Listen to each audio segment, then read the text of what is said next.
இந்த உள்ளடக்கம் கல்வி நோக்கத்திற்காக மட்டுமே. இது ஆலோசனை அல்ல. வணக்கம் நண்பர்களே, பங்கு சந்தை நுணுக்கங்களை அலசும் இந்த சிறப்பு வழிகாட்டிக்கு உங்களை ரொம்பவே உற்சாகமா வரவேற்கிறேன். கடந்த சில பகுதிகள்ல பங்கு சந்தை பத்தின பல அடிப்படைகளை கத்துக்கிட்டோம்.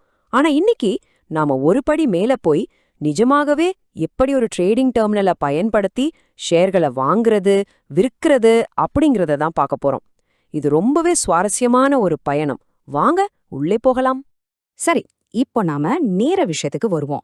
ஜீரோதாவோட கைட் மாதிரியான ஒரு ட்ரேடிங் சாஃப்ட்வேர் எப்படி வேலை செய்யுதுன்னு ஈஸியா புரிஞ்சுக்க இந்த ஷாப்பிங் மால் உதாரணத்தை எடுத்துப்போம். கற்பனை பண்ணி பாருங்க, நீங்க ஒரு பிரம்மாண்டமான மாலுக்குள்ள நுழையறீங்க. உள்ள போறதுக்கு ஒரு பெரிய நுழைவாயில் இருக்கும் இல்லையா? அதே மாதிரிதான் இந்த ட்ரேடிங் டெர்மினல். இது வெறும் சாஃப்ட்வேர் இல்லைங்க, பங்குச்சந்தை அப்படிங்கிற அந்த பிரம்மாண்டமான உலகத்துக்குள்ள உங்களை அழைச்சிட்டு போற உங்களுக்கான பிரத்யேக நுழைவாயில். இன்னைக்கு நாம பயணிக்க போற நம்ம மால் டைரக்டரி என்னன்னு பாத்தீங்கன்னா, முதல்ல மார்க்கெட் நுழைவாயில், அப்புறம் டபுள் செக்யூரிட்டி லாகின், மூணாவதா மார்க்கெட் வாட்ச், அடுத்து மார்க்கெட் எண்களை புரிஞ்சுக்குவோம், கடைசியா உங்களுடைய முதல் ட்ரேடிங். இப்படிதான் நம்ம பயணம் இருக்க போகுது. சரி, முதல் பகுதிக்கு வருவோம். மார்க்கெட் நுழைவாயில், அதாவது இந்த ட்ரேடிங் ஆப்குள்ள எப்படி நுழையிறது. அடுத்ததா double security login, security check பாயிண்ட்டை எப்படி தாண்டறதுன்னு பார்க்கலாம். உள்ள போறதுக்கு முன்னாடி இதுல உங்க நிஜமான பணம், சொத்துக்கள் எல்லாம் இருக்கிறதால டபுள் செக்யூரிட்டி ரொம்பவே அவசியம். முதல் படியில உங்க வழக்கமான யூசர் ஐடி, பாஸ்வேர்ட் கொடுப்பீங்க. ஆனா அது மட்டுமே பத்தாது. ரெண்டாவது படியா டிஓடிபி, அதாவது time paste one time password கொடுக்கணும். கூகுள் ஒத்தென்டிகேட்டர் மாதிரி ஆப்புகள்ல வர்ற இந்த பாஸ்வேர்ட் சில வினாடிகளுக்கு ஒரு முறை மாறிக்கிட்டே இருக்கும். இந்த டபுள் செக்யூரிட்டி தான் உங்களை ரொம்ப பாதுகாப்பா உள்ள கூட்டிட்டு போகும். மூணாவது பகுதி, மார்க்கெட் வாட்ச் செட்டப். இது ஒரு டிஸ்ப்ளே விண்டோ மாதிரி செயல்படும். இப்போ ரொம்ப சுவாரஸ்யமான விஷயம் என்னன்னா, ஒரு பங்கை எப்படி நம்ம டிஸ்ப்ளே விண்டோல சேர்க்கிறது. லாகின் பண்ண உடனே நீங்க பார்க்க போறது இந்த மார்க்கெட் வாட்ச் தான். ஆரம்பத்துல இது ஒரு காலியான பலகை மாதிரி தான் இருக்கும். இப்போ உதாரணத்துக்கு நீங்க ஐடிசி ஷேர் வாங்கணும்னு நினைக்கிறீங்கன்னா, சர்ச் பார்ல போய் ஐடிசின்னு டைப் பண்ணுங்க. நிறைய ரிசல்ட்ஸ் வரும். அதுல இந்த ஐடிசி பிஇ, ஐடிசி பிஎல் மாதிரி குழப்பமான பேர்களெல்லாம் விட்டுட்டு சிம்பிளா என்எஸ்இ அல்லது பிஎஸ்சி இதுல இருக்கிற சாதாரண ஐடிசியை மட்டும் செலக்ட் பண்ணி உங்க மார்க்கெட் வாட்ச்ல ஆட் பண்ணிக்கலாம். நான்காவது பகுதி, மார்க்கெட் எண்களை புரிந்து கொள்வது. இந்த விலைப்பட்டியலை எப்படி வாசிக்கிறதுன்னு பார்க்கலாம். ஷேர் ஆட் பண்ணியாச்சு, ஆனா அங்க நிறைய நம்பர்ஸ் ஓடிக்கிட்டே இருக்குமே. பார்த்தோன்னே கொஞ்சம் கஷ்டமா தோணலாம். ஆனா கவலையே படாதீங்க, மால்ல இருக்கிற ஒரு சிம்பிளான விலைப்பட்டியலை வாசிக்கிற மாதிரி இதை நம்ம ரொம்ப ஈஸியா டீகோட் பண்ண போறோம். முதல் நம்பர் எல்டிபி, அதாவது லாஸ்ட் ட்ரேடட் பிரைஸ். அந்த ஷேர் கடைசியா என்ன விலைக்கு வாங்குனாங்க, வித்தாங்க அப்படிங்கறத இது குறிக்கும். சிம்பிளா சொல்லணும்னா, நீங்க பாக்குற அந்த வினாடியில அந்த கம்பெனி ஷேரோட துல்லியமான நேரடி விலை என்னன்னு இது உங்களுக்கு சொல்லிடும். அடுத்து நாம கவனிக்க வேண்டியது பெர்சன்டேஜ் சேஞ்ச், அதாவது சதவீத மாற்றம். நேத்து மார்க்கெட் முடியும் போது இருந்த விலையில இருந்து இன்னைக்கு இப்ப வரைக்கும் விலை எத்தனை சதவீதம் ஏறி இருக்கு இல்ல இறங்கி இருக்குன்னு இதை காட்டும். சோ இன்னைக்கு ட்ரெண்ட் எப்படி இருக்குன்னு இந்த ஒரே ஒரு நம்பரை வச்சு நீங்க டக்குன்னு புரிஞ்சுக்கலாம். அடுத்ததா ஓஹெச்எல்சி. இது ஒரு short form, open, high, low, close அப்படிங்கறதோட எழுத்துக்கள். இன்னைக்கு காலையில மார்க்கெட் திறக்கும் போது என்ன விலைக்கு ஓப்பன் ஆச்சு, இன்னைக்கு எவ்வளோ அதிகபட்சமா விலை போயிருக்கு, அதே மாதிரி எவ்வளோ தூரம் கீழே இறங்கியிருக்கு, அப்புறம் நேத்து என்ன விலையில முடிஞ்சது, இந்த எல்லா விவரங்களையும் இது காட்டிடும். ஒரு நாளோட முழுமையான விலை ஏற்ற இறக்கங்களை ஒரு சின்ன எக்ஸ்ரே மாதிரி இது படம் பிடிச்சு காட்டிடும். இந்த எண்கள்ல கடைசியா பார்க்க போறது வால்யூம். ஒரு குறிப்பிட்ட நேரத்துல அந்த கம்பெனியோட எத்தனை பங்குகள் வாங்கப்படுது, விற்கப்படுது அப்படிங்கறத காட்டுற நம்பர் இது.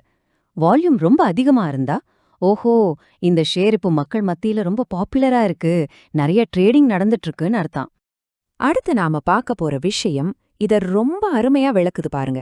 இப்போ ஐடிசியோட தற்போதைய விலை, அதாவது எல்டிபி, $262.25 இருக்கு. ஆனா முந்தின நாளோட இறுதி விலை பாத்தீங்கன்னா $263.30 இருந்திருக்கு. இது அப்படியே ஒப்பிட்டு பார்க்கும் போதே நமக்கு தெளிவா புரியுது. ஓகே, இன்னைக்கு ஐடிசியோட விலை நேத்தை விட கொஞ்சம் குறைஞ்சிருக்குன்னு. சரி, இப்போ 5வது பகுதிக்கு வந்தாச்சு, உங்கள் முதல் ட்ரேடிங். இதை நம்ம செக் அவுட் கவுண்டர்னு சொல்லலாம். விண்டோ ஷாப்பிங் எல்லாம் முடிஞ்சது. இப்போ ஐடிசி ஷேர் மேல அந்த நீல நிற பை பட்டனை நீங்க கிளிக் பண்ண உடனே ஒரு பை ஆர்டர் ஃபார்ம் ஓபன் ஆகும். இதுல நீங்க எந்த வகையான ஆர்டர் டைப்பை தேர்ந்தெடுக்க போறீங்க அப்படிங்கிறது ரொம்ப ரொம்ப முக்கியம். இந்த ஆர்டர் வகைகள்ல நம்ம முக்கியமா 2 விஷயத்த பார்க்கணும். ஒன்னு லிமிட் ஆர்டர், இன்னொன்னு மார்க்கெட் ஆர்டர். விலை இன்னும் கொஞ்சம் குறைஞ்சா வாங்கிக்கலாம்னு பொறுமையா காத்திருந்து வாங்குற ஸ்ட்ராட்டஜி தான் லிமிட் ஆர்டர். இல்லப்பா எனக்கு உடனே ஷேர் வேணும், இப்போ மார்க்கெட்ல என்ன விலை இருக்கோ அதுக்கே நான் வாங்கிக்கிறேன்னு நினைச்சா அதுதான் மார்க்கெட் ஆர்டர். சோ இங்க ரொம்ப முக்கியமான பாயிண்ட் என்னன்னா, இப்போ ஐடிசி விலை 262.25 இருக்கு இல்லையா, நீங்க லிமிட் ஆர்டர் செலக்ட் பண்ணி 261 ரூபாயின் விலைய செட் பண்றீங்கன்னு வெச்சுப்போம். மார்க்கெட்ல அந்த ஷேரோட விலை சரியா 261க்கு இறங்கி வந்தா மட்டும்தான் உங்க ஆர்டர் எக்ஸிக்யூட் ஆகும். ஒருவேளை இன்னைக்கு மார்க்கெட் முடியற வரைக்கும் அந்த விலைக்கு வரவே இல்லைன்னா உங்க ஆர்டர் தானாகவே கேன்சல் ஆயிடும். ஆஹா, ரொம்ப சிறப்பான பயணம். மாலோட நுழைவாயில்ல ஆரம்பிச்சு செக் அவுட் கவுண்டர் வரைக்கும் வந்திருக்கோம். டிஓடிபி மூலமா பாதுகாப்பா லாகின் செஞ்சோம். மார்க்கெட் வாட்ச்ல ஷேர்களை அடுக்கணும். எல்டிபி, ஓஹெச்எல்சி மாதிரி எண்களை புரிஞ்சுக்கிட்டோம். கடைசியா லிமிட் அப்புறம் மார்க்கெட் ஆர்டர்கள் மூலமா எப்படி வாங்குறதுன்னு பாத்துட்டோம். ஆனா ட்ரேடிங்னு வந்துட்டா ஒரு முக்கியமான கேள்வி எழும். நீங்க ஆசையா ஒரு ஷேரை வாங்கின அடுத்த நிமிஷமே மார்க்கெட் சரிஞ்சு விலை கீழே இறங்குனா என்ன நடக்கும்? உங்களுக்கான நஷ்டத்தை எப்படி தடுக்கிறது? இதற்கான பதில அந்த அதிரடியான ஸ்டாப் லாஸ் டூல் மற்றும் போர்ட்ஃபோலியோ ட்ராக்கிங் பத்தின சுவாரஸ்யமான விளக்கங்களோடு நம்ம அடுத்த பகுதியில ரொம்ப விரிவாக பார்ப்போம். ஹலோ ட்ரேடர்ஸ், நம்ம ட்ரேடிங் டெர்மினல் அனாலிசிஸோட 2வது பகுதிக்கு உங்களை ரொம்பவே உற்சாகமா வரவேற்கிறேன். முதல் பகுதியில ஷேர்களை எப்படி வாங்குறது, லிமிட் மற்றும் மார்க்கெட் ஆர்டர்னா என்னன்னு ரொம்ப பேசிக்கான விஷயங்களை பார்த்தோம், ரைட்? இன்னைக்கு நாம கொஞ்சம் நெக்ஸ்ட் லெவலுக்கு போக போறோம். உங்க டெர்மினல்ல இருக்கக்கூடிய ரொம்ப பவர்ஃபுல்லான சில அட்வான்ஸ்டு ஃபீச்சர்ஸை எப்படி மாஸ்டர் பண்றதுன்னு தெரிஞ்சுக்கலாம் வாங்க. இப்போ ஒரு நிமிஷம் இந்த சிச்சுவேஷனை யோசிச்சு பாருங்க. நீங்க ஒரு ஷேரை விலை ஏறும்னு நினைச்சு ரொம்ப கான்ஃபிடென்ட்டா வாங்குறீங்க. ஆனா வாங்கின அடுத்த நிமிஷமே எதிர்பாராத விதமா மார்க்கெட் தடால்னு கீழே விழுது. அப்போ உங்க பணத்தை எப்படி பாதுகாக்கிறது? நிஜமாவே இந்த பயம் ட்ரேடிங் பண்ற எல்லாருக்குமே கண்டிப்பா இருக்கும். ஆனா கவலைப்படாதீங்க, இந்த பிரச்சனைக்கு ஒரு சூப்பரான தீர்வு இருக்கு. அதுதான் நம்மளோட முதல் டாபிக். சோ இன்னைக்கு இந்த எக்ஸ்பிளைனர்ல நம்ம பார்க்க போற 4 முக்கியமான விஷயங்கள் இதுதான். முதலாவது ஸ்டாப் லாஸ் பாதுகாப்பு வலை, 2வது ப்ராடக்ட் வகைகள் அதாவது சிஎன்சி மற்றும் எம்ஐஎஸ், 3வது ஆர்டர் மற்றும் ட்ரேட் புக்ஸ், கடைசியா மார்க்கெட் டெப்த். ஓகே, முதல் விஷயத்துக்கு வருவோம். ஸ்டாப் லாஸ் பாதுகாப்பு வலை, உங்கள் மூலதனத்தை பாதுகாத்தல். உங்களோட பணத்தை ஒரு பெரிய மார்க்கெட் சரிவுலேருந்து எப்படி காப்பாத்துறது அப்படிங்கிறத ஒரு சின்ன கணக்கு மூலமா ரொம்ப பிராக்டிக்கலா புரிஞ்சுக்கலாம். ஸ்டெப் 1, நீங்க ஐடிசி ஷேரை 262 ரூபாய் 25 காசுக்கு வாங்குறீங்கன்னு வச்சுப்போம். ஸ்டெப் 2, மார்க்கெட் மேல போகும்னு நினைச்சா திடீர்னு கீழே இறங்க ஆரம்பிக்குது. இப்போ என்ன பண்றது? இங்க தான் நம்ம ஸ்டாப் லாஸ் ஹீரோ மாதிரி என்ட்ரி கொடுக்கும். ஒருவேளை விலை 255 ரூபாய்க்கு கீழே போனா நான் அந்த நஷ்டத்தை ஏத்துக்கிட்டு வெளியில வந்துருவேன் அப்படின்னு நீங்க முன்கூட்டியே செட் பண்ணலாம். ஸ்டெப் 3ல பாருங்க, மார்க்கெட் விலை 255 தொட்டதும் உங்க ட்ரிகர் வேலை ஆக்டிவேட் ஆகும். இதனால நீங்க ரொம்ப பெரிய நஷ்டத்துல இருந்து தப்பிச்சு ஒரு சின்ன கட்டுப்படுத்தப்பட்ட நஷ்டத்தோட சேஃபா வெளியே வந்துடுவீங்க. இதிலிருந்து என்ன தெரியுது? இந்த ட்ரிகர் வேலை அப்படிங்கிறது உங்க சிஸ்டம்க்கு நீங்க செட் பண்ற ஒரு ஃபைனான்ஷியல் அலாரம் கிளாக் மாதிரி. மார்க்கெட் வேலை கீழே இறங்கி சரியா நீங்க செட் பண்ண அந்த 255 தொட்ட உடனே இந்த அலாரம் ட்ருன்னு அடிச்சு உங்க சிஸ்டமை எழுப்பிடும். உடனடியா உங்க ஆர்டரை எக்ஸ்சேஞ்சுக்கு அனுப்பி உங்க ட்ரேடை முடிச்சு வைக்கும். நிஜமாவே இது ஒரு அருமையான பாதுகாப்பு கவசம் தானுங்க. ரைட், இப்போ நம்மளோட 2வது டாபிக் ப்ராடக்ட் வகைகள், சிஎன்சி மற்றும் எம்ஐஎஸ். ஆர்டர் ஃபார்ம்ல நம்மளோட சேஃப்டி நெட்டை செட் பண்ணியாச்சு. இப்போ நீங்க எந்த மாதிரியான ட்ரேடர்னு சிஸ்டம்க்கு சொல்லணும்.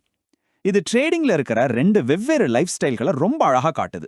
ஐட்டம் 1ல இருக்கிற சிஎன்சி, அதாவது கேஷ் அண்ட் கேரி அப்படிங்கிறது பொறுமையா பல நாட்கள், மாதங்கள் இல்லனா வருடங்கள் வெயிட் பண்ற long term முதலீட்டாளர்களுக்கானது.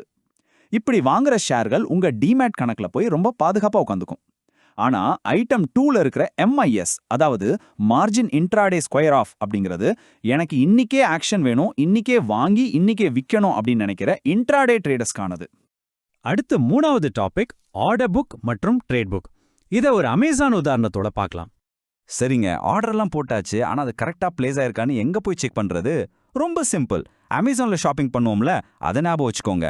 Item 1 order book அப்படிங்கிறது நம்மளோட அமேசான் கார்டு மாதிரி. பெண்டிங்ல இருக்கிற ஆர்டர்கள் இங்க தான் இருக்கும். இது நீங்க எப்ப வேணா கேன்சல் பண்ணலாம், இல்லனா விலைய மாத்தலாம்.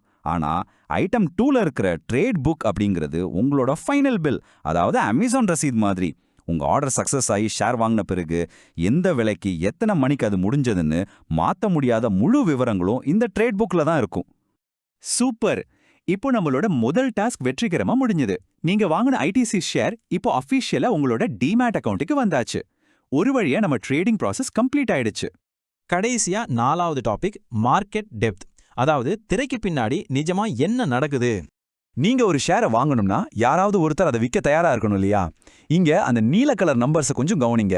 இது பிட் பிரைஸ், அதாவது வாங்குபவர்களை குறிக்குது. யார் அதிக விலை கொடுத்து ஷேரை வாங்க தயாரா இருக்காங்களோ அவங்களுக்கு தான் எக்ஸ்சேஞ்ச் ஃபர்ஸ்ட் ப்ரியாரிட்டி கொடுக்கும். அப்படியே மறுபக்கம் சிவப்பு கலர்ல இருக்கிற ஆஃபர் விலையை பாருங்க. இது விற்பனையாளர்கள். யார் ரொம்ப குறைவான விலையில ஷேரை விற்க தயாரா இருக்காங்களோ அவங்களுக்கு தான் இங்க முன்னுரிமை. நீங்க ஒரு ஆர்டர் போடும்போது இந்த டாப் 5 லிஸ்ட்ல இருந்து தான் உங்களுக்கான ஷேர்கள் மேட்ச் ஆகி கிடைக்கும்.